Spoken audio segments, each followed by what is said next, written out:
Current health and overall wellness, as I mentioned earlier, I have never been sick a day in my life as a result of this disease. So overall, I'm great. Believe it or not, I've always been very athletic in raising the children. I used to work at Eldora Ski Resort driving a snowcat. So it was free skiing for the kids and I. Now that they're gone, all of a sudden I've quit exercising. And just recently, I think it's summer, I'm feeling really good this year for some reason. Maybe it's school, but I've gotten on my bicycle. And suddenly bicycle riding just seems to be a wonderful out, and I'm not wearing down or breaking down, and life is really good. Mentally, it's been more of a battle mentally for me, not a physical battle. Pills have not been an issue for me. I've never really struggled with it, but I'm a mental wreck, to be quite honest.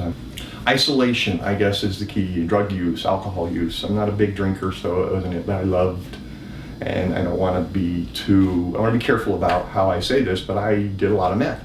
And I did it raising children, and I did it all through life, and nobody ever knew. I finally checked myself into rehab one day, but nobody ever knew. The family's like, we didn't know. No, I read in rehab, it's a working man's or college students or single mother. It's a working person's drug. And with me running businesses and raising children and just enough to get by, and but when I went through the divorce and got my diagnosis, and my mother put it as I'm trying to kill myself, and believe it or not, that hit home. I'm like, oh, mom could be right, but I found myself, when the kids moved out, isolating was really easy. I'd go pick up what I needed and stay at home, and I quit working, which I would call it a semi-retirement, which was kind of nice. I mean, I really did enjoy it, but I wasn't doing anything productive.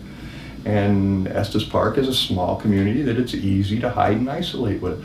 Again, thankfully, the BCAP, Boulder County AIDS Project, and the Beacon Center, my doctor, if I didn't show up for an appointment, they would call. And I had a sheriff come to my door a couple times. Are you okay? People are worried about you. I never believed that people in the healthcare industry, especially therapists and that, cared. It's their job, and it's taken quite a while for them to convince me that they do care.